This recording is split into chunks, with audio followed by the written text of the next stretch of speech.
Sabe aquela palavrinha que às vezes parece que muda todo o sentido de uma frase em inglês? Pois é, a gente está falando da preposição.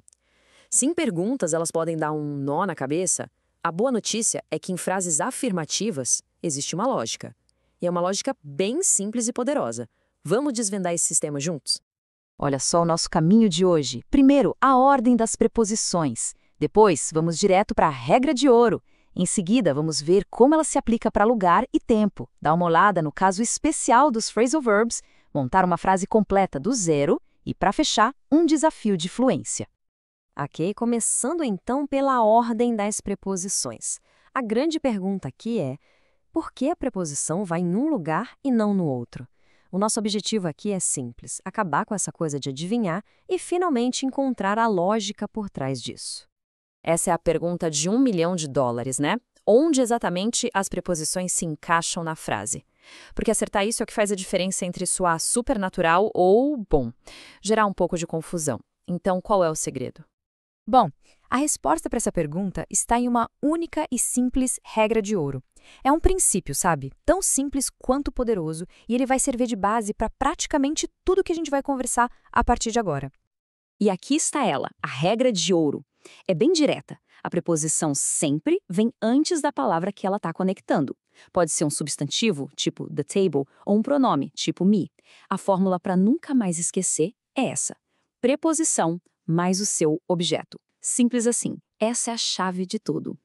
Certo, agora vamos ver essa regra funcionando na prática nos dois cenários mais comuns do nosso dia a dia, falando de lugar e de tempo. É aqui que a teoria começa a fazer sentido de verdade. Para lugares, a lógica é bem visual. Pensa assim, do mais específico para o mais geral. At a gente usa para um ponto exato, tipo at the bus stop. On é para uma superfície, on the table, e in para um espaço maior fechado, como em Brasil. Reparou?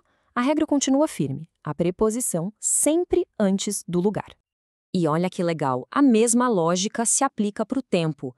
At para a hora exata, on para o dia ou para a data específica, in para períodos mais longos, como meses e anos, e ainda tem o for para mostrar a duração de algo. A estrutura não muda, preposição antes da informação de tempo.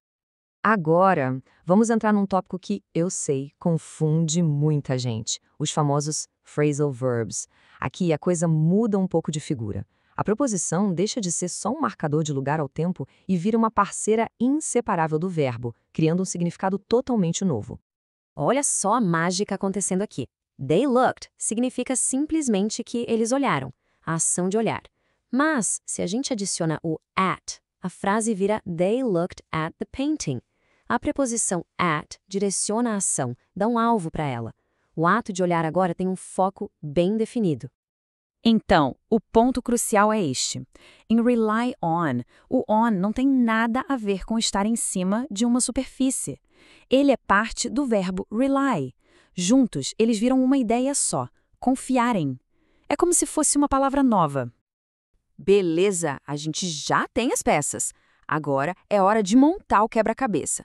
Vamos ver o esquema completo para construir uma frase do jeito certo, garantindo que aquele nosso bloquinho da preposição se encaixe perfeitamente.